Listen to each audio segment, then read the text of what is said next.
I hope that they feel hopeful, to be honest, that there are tools like AI which really add value because they genuinely impact your workload. And surely the most time-poor active principal would want to use tools. So to be hopeful that this isn't more responsibility, more accountability, something you've got to get your head around, it's a tool.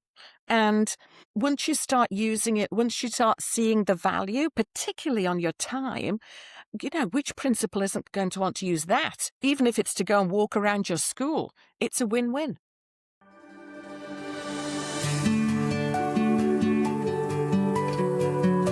Welcome to Trailblazing Schools, the podcast for educational leaders at the intersection of leadership, complexity, and intelligent technology. I'm Trudy Graham. This is a space for leaders navigating uncharted territory. We explore strategic leadership, ethical innovation, and how AI can strengthen the deeply human work of education.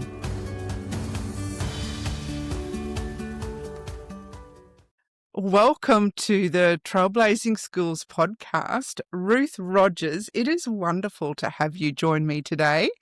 Ruth is from Karonga School in Sydney, New South Wales. Welcome, Ruth. Thank you for having me.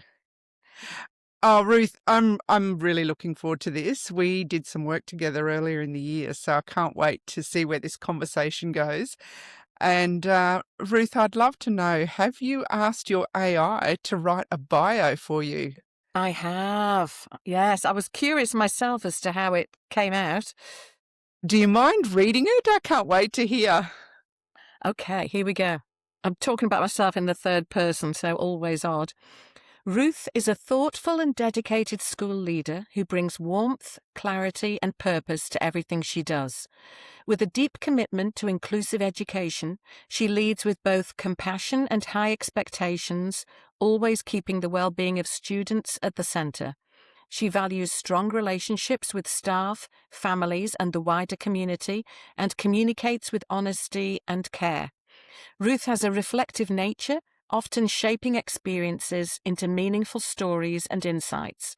Whether guiding her team, planning for the future, or capturing life's milestones, she approaches each moment with sincerity, wisdom, and a genuine belief in the potential of others. Wow. I know. Very flattering.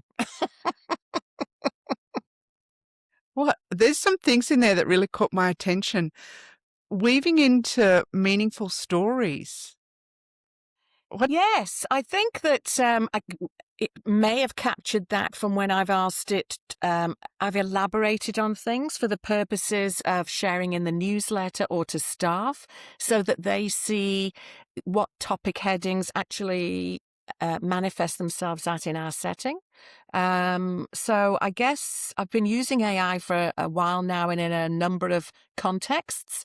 So I guess this is an amalgamation of that whole complexity. Yeah. Yeah. And you do lead a complex environment. Yes, I do. And I'm sure we're going to hear more about that. But Ruth, share the next part about what the AI suggests as your message. Okay. If you're stepping into uncharted territory, don't wait to feel fully ready. You won't. Lead anyway, but lead with clarity about your values because they become your compass when there is no map. Trailblazing isn't about having all the answers. It's about being willing to listen deeply, stay curious, and adjust course without losing your purpose. Bring people with you. Real progress is rarely made alone, and create spaces where others feel safe to step forward too. And perhaps, most importantly, hold on to both courage and kindness. You can be decisive and still deeply human. In the end, how you lead will matter just as much as where you lead people to. Wow, again. Oh. And were there any words or sentiments in there, Ruth, that just really ring true for you? I guess being curious is a whole concept. I think that resonates because I think we accept now that the deeper message which might be behind either a parent who's in distress or some aggression from a community member, being curious about where this comes from can really help to unpack the grievance that's brought to you or the emotional outburst. And so staying open-minded, non-judgmental and curious has stood me in good stead. Yeah. Yeah, it's a great Yeah. position to adopt, isn't it? That curious mindset, or I've also heard it referred to as a beginner's mindset. Right, Be a right. learner, always curious to find out more and ask those questions. I also picked up on the word kindness, Ruth. Yes, yes. Well, I guess I'm in an area where compassion and um, being so mindful and so appreciative of the people I work with is just such an important component of the work. So I lead a school of students who have an intellectual impairment, significant intellectual impairment, so severe or moderate. And there is no school that our students go to who have more impairment. So we really are at that really complex end. It can be very confronting. I know that yesterday we hosted mainstream students from a private school locally, and they came to do service at our school for Harmony Day. And when I did the debriefing at the end, I asked them for observations about was there anything that was confronting? Was there anything that was horrifying? Was there anything that was funny? And it's really interesting, if they're honest, to be able to share, and then I'm able to give a context for maybe why that happened or something that was maybe overheard. Mm. Wow, what an experience for all students. Indeed. Yeah, it was great. Great occasion. Is that something you do regularly or annually? Yes. So the private school approached about doing service at our school, and they want to come about 10 times for the whole day during terms 2 and 3. And we can accommodate that, but I put in a bit of a proviso. I asked that we, on 2 occasions, receive a sort of enhanced service session from the boys. So it's an all-boys school. And on Harmony Day and on Founders Day, the boys come in a bigger cohort. So we had 30 yesterday. We have as many as 60 in September for Founders Day. And they act as porters, pushing wheelchairs.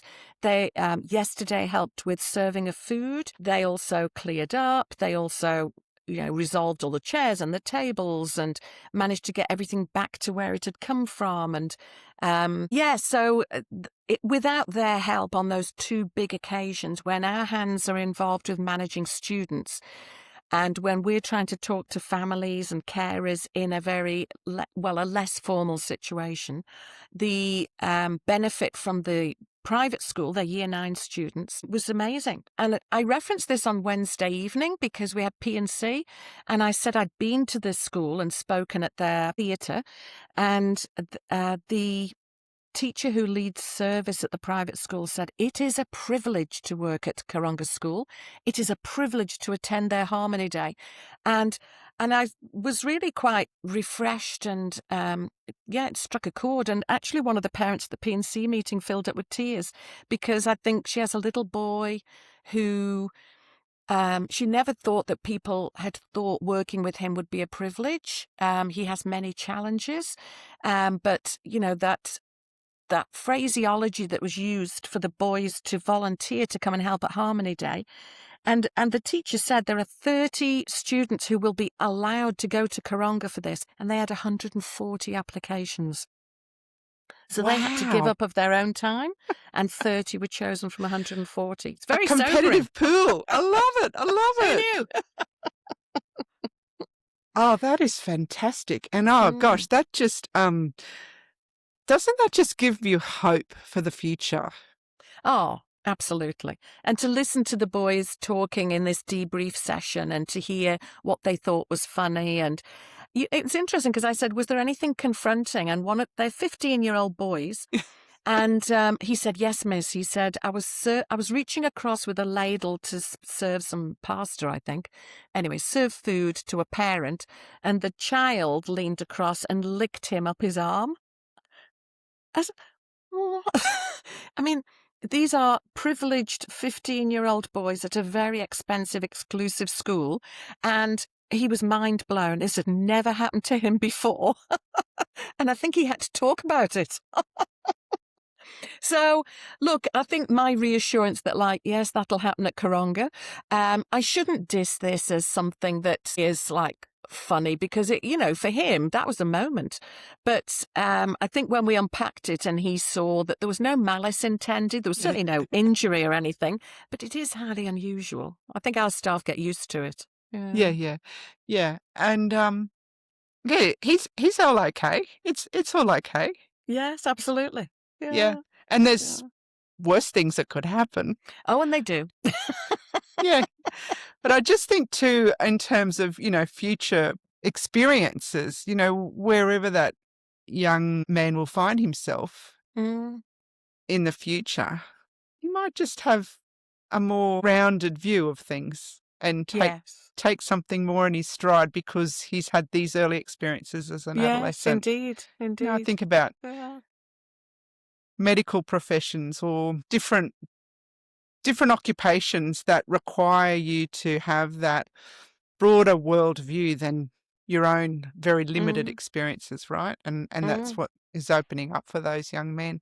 And the context of 15-year-old boys is not lost on me. I'm the mother of 2 sons. So, yeah. I also want to call out the partnership there between a public school and a private school. How wonderful is that? Yes. And it's a real win-win situation because we give them this opportunity 10 times during the school year for them to come and embed themselves in music therapy, art therapy, classrooms. And we ask them on 2 occasions to come out for the whole day to help with major events. And it's been win-win in both directions. So, the parents, I think, are really...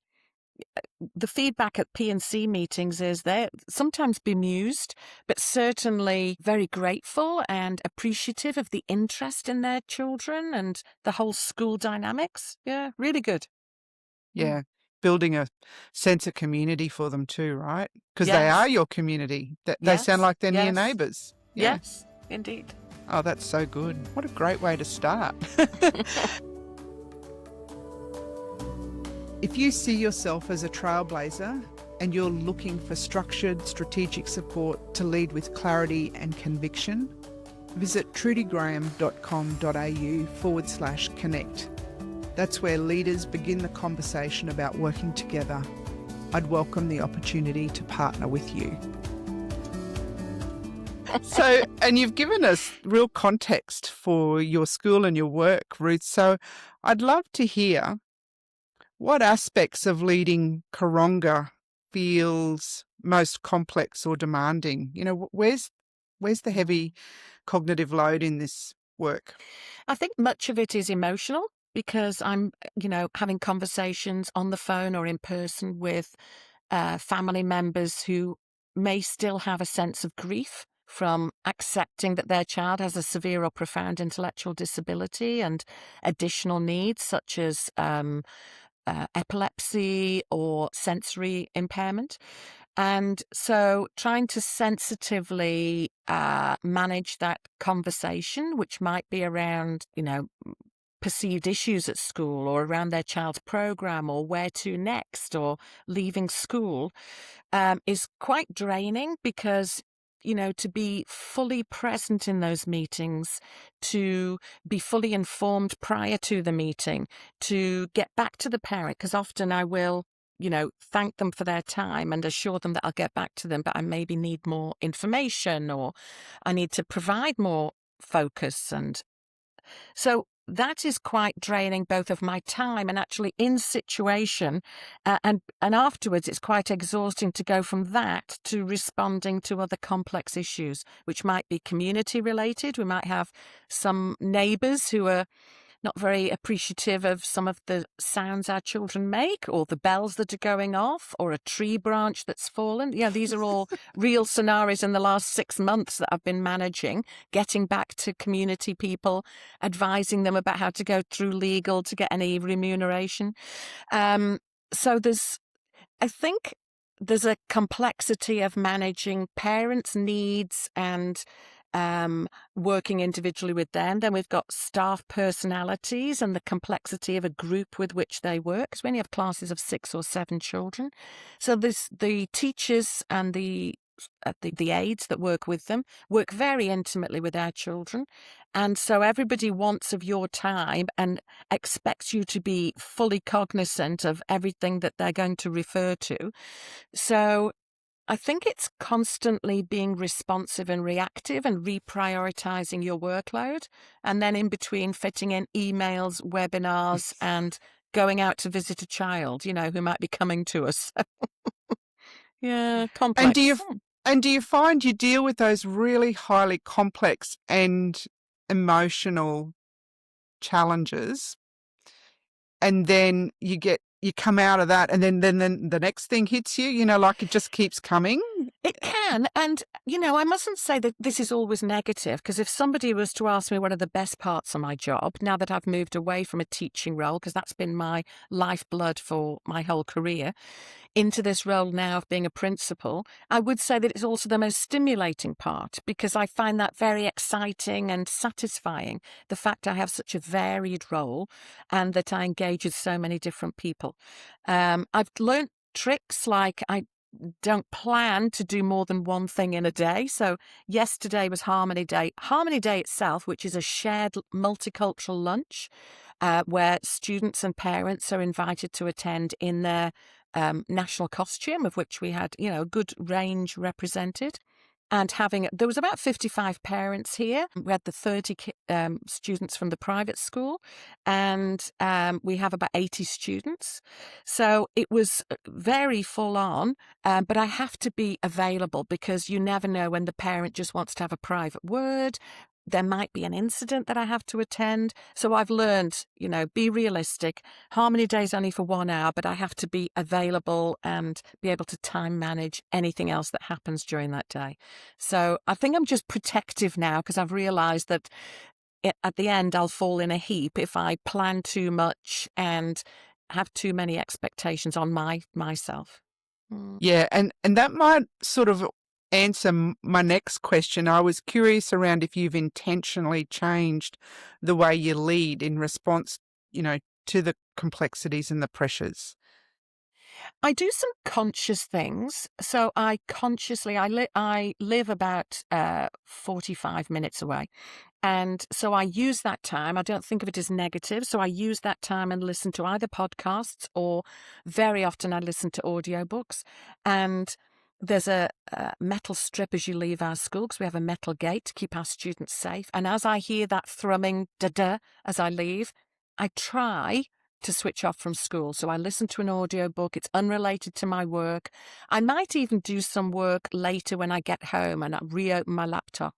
But in terms of just being able to chill, both to and from school, I use audiobooks so that I can focus my school time, but also have my time.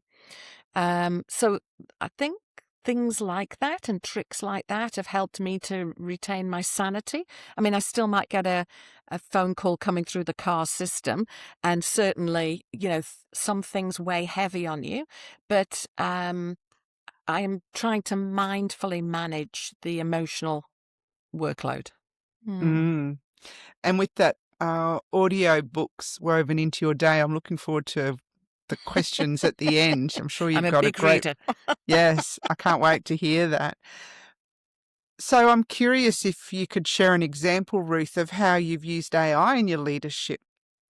Was there something you were trying to clarify or solve or think through at the time and it's helped you? All of the above. But when I was knowing that I was coming this podcast, I've also done some thinking about the greatest benefits to me. And one of the biggest has been I've been able to just be natural. I've been able to brain dump, and I'm a pretty good touch typist, brain dump without filtering, and then ask AI to filter it.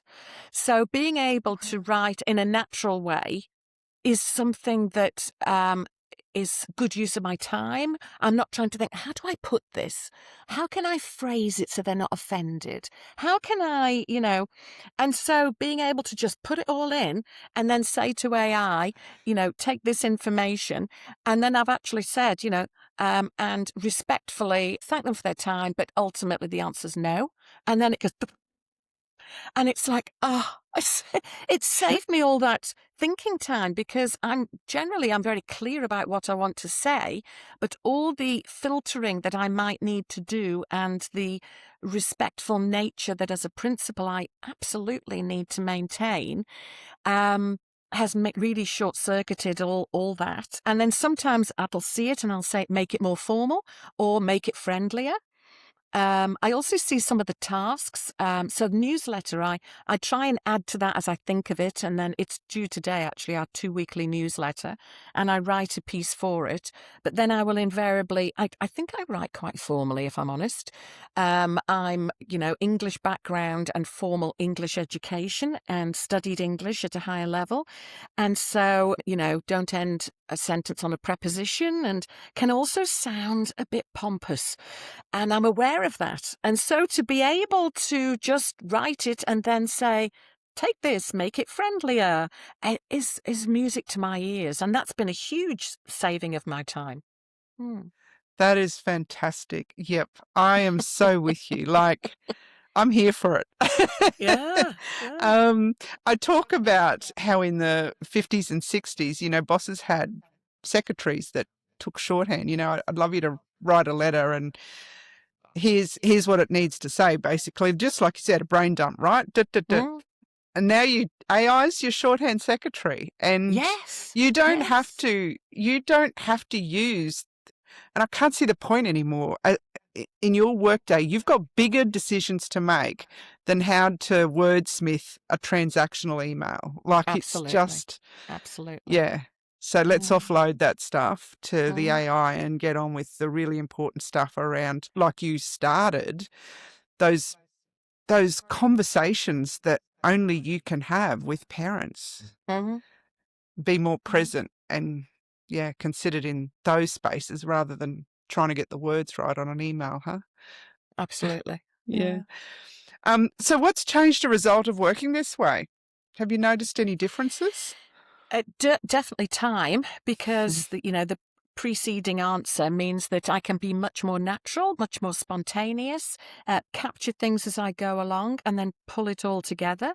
My school is also multicultural, and so the complexities around religious aspects and being respectful of that, or even how things are phrased so that things aren't misconstrued, has meant that I can put those in as prompts when I'm framing something so that there's no offense by anybody. And unintentionally, I would have previously been trying to skirt around certain issues, and yet I'm able to just put that in as a prompt to something I've already created. So certainly time. There's professionalism, because I can alter the style in which something's presented. And I find that a terrific use of AI, because I can even ask it a few times and then look at which one suits me best for the purpose, which might be an email, which might be a newsletter, which might be a staff briefing. I guess ultimately it's around time, because I feel I have some good competencies around this, the English language, being articulate. However, AI has been able to, shift some of that and get to the crux of the issue. This is fascinating, Ruth. So you're not concerned about losing your voice in using AI? I certainly don't let anything go through if I feel, that wouldn't be me. That's not me. And in fact, there have been times I took 2 pieces, one I'd written. I actually wasn't using it as a teachable moment, although I think it's interesting. I took one that I had done a synopsis of the school that was going into our new SEP. And then I got AI to reframe it. Could say rephrase. And so I wasn't testing people, but I showed it at the executive meeting to say, which do you prefer? And it was all quiet. And they said, we can't tell which one you wrote and which one. That's where I come back. I'm quite, formal in the way I phrase things. Yeah. So I think there is a formality, and that's probably me. And sometimes, making it friendlier is the best prompt I can give. Yeah, that's Mm. yeah, it is fascinating. So thank you. Mm. Across this podcast, you'll hear leaders navigating complexity with courage and clarity. If you'd like to see how that looks in practice, visit trailblazingschools.com/field notes. These field notes capture real stories from school leaders using AI as a thinking partner, strengthening leadership, not replacing it. It's free, practical, and designed to prompt your own next step. You'll find it at trailblazingschools.com/field notes. Has AI influenced your leadership team or your staff in any way?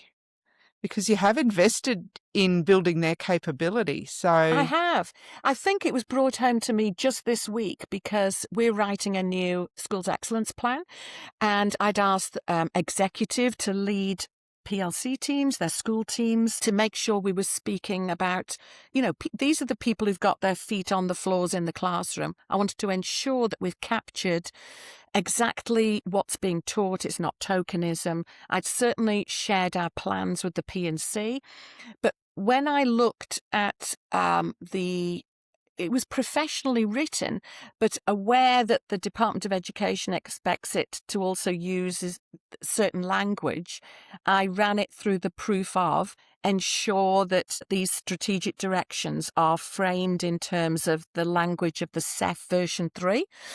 And that gave me peace of mind that I was, doing as is required without spending huge amounts of time, correcting some of those minor tweaks. And I feel that that gives us that security. Yeah. yeah, that is powerful. Yeah. Yeah, real alignment in the work. Yes. Yes.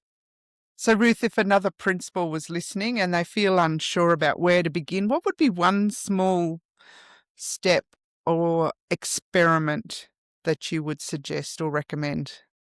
I would suggest taking something that you have written. It could even be something historical, because don't use your time poorly. But if you have, I've got a newsletter due today that will go out by the end of the day, but take something that you're working on anyway and just compare it to how AI can improve it. So I tend to work in a Word document and then use it as an attachment and say, improve this. And it might not be the final product, but I think for many people, particularly when they feel that they write quite well and they're very articulate, it's like a bit of a wake-up call to how it could be even better. And then to say, make it friendlier if it's a newsletter, or make it more formal because you're going to use it for an application for a grant or something.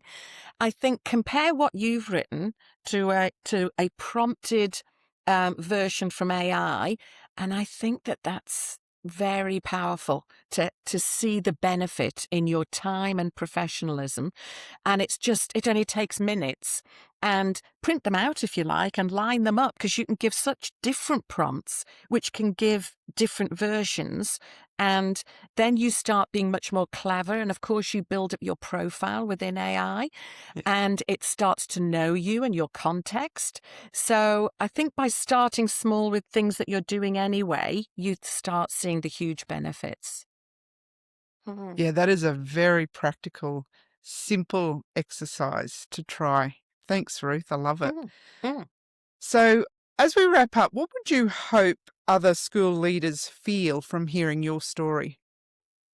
I hope that they feel hopeful, to be honest, that there are tools like AI which really add value because they genuinely impact your workload. And surely the most time-poor, active principal would want to use tools. So to be hopeful that this isn't more responsibility, more accountability, something you've got to get your head around, it's a tool.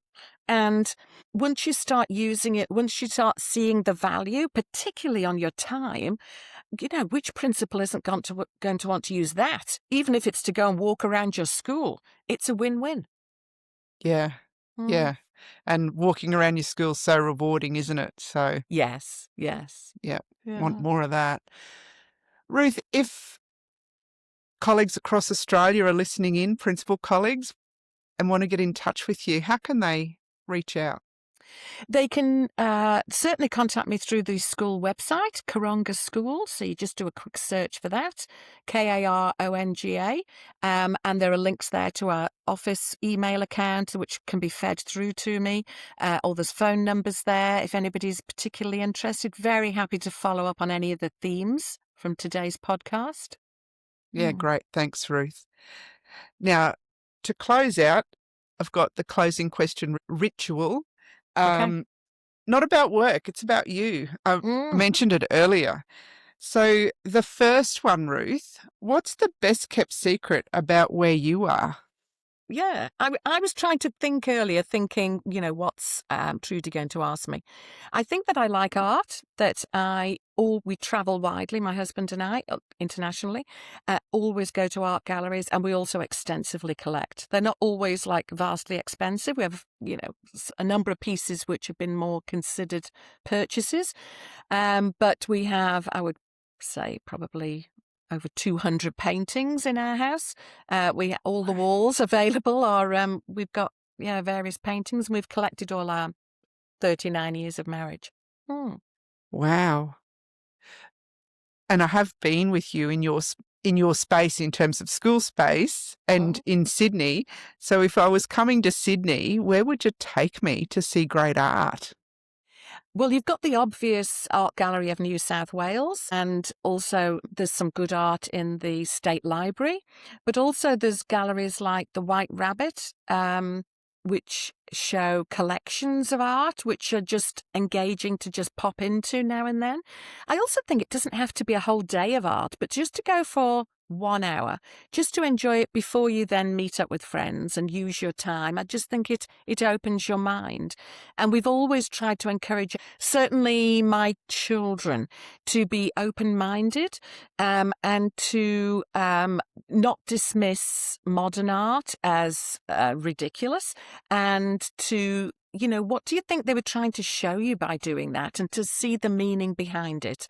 And I think that's a great conversation with youngsters, because there's always, something that they're trying to convey, even if it's in an unusual way. Yeah, I love it. Thanks, Ruth. Okay, now this one I mentioned earlier, I'm curious. What book or film would you recommend, and why? Why does it matter Yeah. to you? Well, a film I just went to see, I went to the preview of Project Hail Mary, which was really good. I was curious because I'd thoroughly enjoyed the book, not a book I'd normally read, science fiction, but very engaging. I was curious as to how Ryan Gosling was going to pull this off, but I would recommend it. It was good. But I'm a big reader. I read over 100 books a year, and follow certain authors, always go to the Sydney Writers' Festival, and always have an audiobook in my car to and from school, always have a book on the go on a Kindle, occasionally in paperback form, but because I read so much, I need the portability of a Kindle. And so I read anything by Fredrik Backman, who's a Swedish author. Amazing writer. I also follow him on Instagram.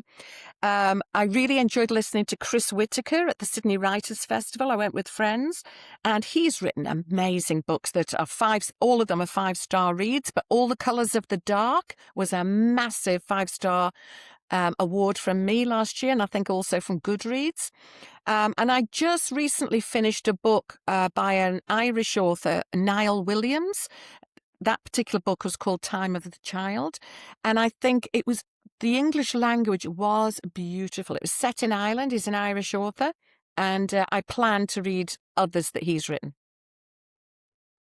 And right now I know why you're so good at writing. Big reader. Yes. And you've just set an amazing benchmark for the rest of us. 100 books a year. Wow. Because I'll confess, when I was principal, I had this story going that I didn't have time to read during the term, and especially fiction. Yes. And I just think we yes. rob ourselves of the best of life, right? Yes. So, I suspended reading for a while, not consciously, but it was all too hard. I was doing my master's at the time in educational leadership, and it was almost like reading could only be for that purpose. And I did enjoy my master's. I did it for 2 years at UNSW. And I just naturally couldn't cope with both. And I don't know what that's about. Maybe it says something about me. And so then once the master's was under the belt and I was no longer studying, certainly I'm open to reading about education. I'm passionate about special education. But the joy I get from reading fiction is fabulous. Yeah. And yeah, really nourishes me. yeah. Well, thanks for sharing your favourites with us. Mm. And to finish up, what's something that brings you comfort or joy at the end of a long week? Well, that was an easy one. Date night tonight. So, been married for 39 years. Maybe that's why I've been married for 39 years. I don't know. But we have it as a bit of therapy. We sit opposite each other. It's just banter. We take a long time to eat a meal so that it's not about necessarily the food, although, we can be critical. And we enjoy, a glass of wine or something. And it just feels like that was a week. And how was it for you? So you're touching base. It might be anecdotes. I've often got things to share about school. You won't believe what happened this week. And have I told you about the boy who got his arm licked at Harmony, So it can be stories, but it's also about what were you thinking and what are you planning and what do you think about that? And I find it very wholesome with somebody who's been a life partner for me. And we share 3 children and other interests, but that's our end of the week ritual. And we started it when our youngest was 2, so that's over 30 years. And it's rare that we'd ever miss. And if something crops up on a Friday, we delay it till the Saturday. So date night. Therapy. And do you go out or is it at home or it doesn't matter? Oh, no, it's always out. Yes, Okay. we leave, everything and we don't want any washing up. And so when it was COVID, we would do takeaway, if I remember those times. But no, it's always about leaving and we take it in turns. That's not religiously done, but we often take it in turns to make the selection of the sort of food and then which restaurant. And we'll drive up to generally within 20 to 30 minutes, not generally any further on a Friday. We just want to, unwind. Yeah. It sounds fantastic. Mm. Perfect. What a great ritual. Highly recommend it to everybody. Yeah. Well, Ruth, thank you. I've loved this conversation. It was great to catch up with you again. That's what it feels like. This has been a therapy session, and it is lovely to have some people interested in, I'm very passionate about special ed, about my school, and it's fabulous to embrace this new tool that is AI that's been emerging for a time period and we're learning to embrace. So to have somebody or a range of people interested in that is wholesome. Yeah, and we've covered it all today. Adolescence in service to others. What's not to love about that? Yeah. Art and culture and literature. Yes. And AI. Yes. Fantastic. Thanks, Ruth. Okay, no problem. Bye now. Thank you.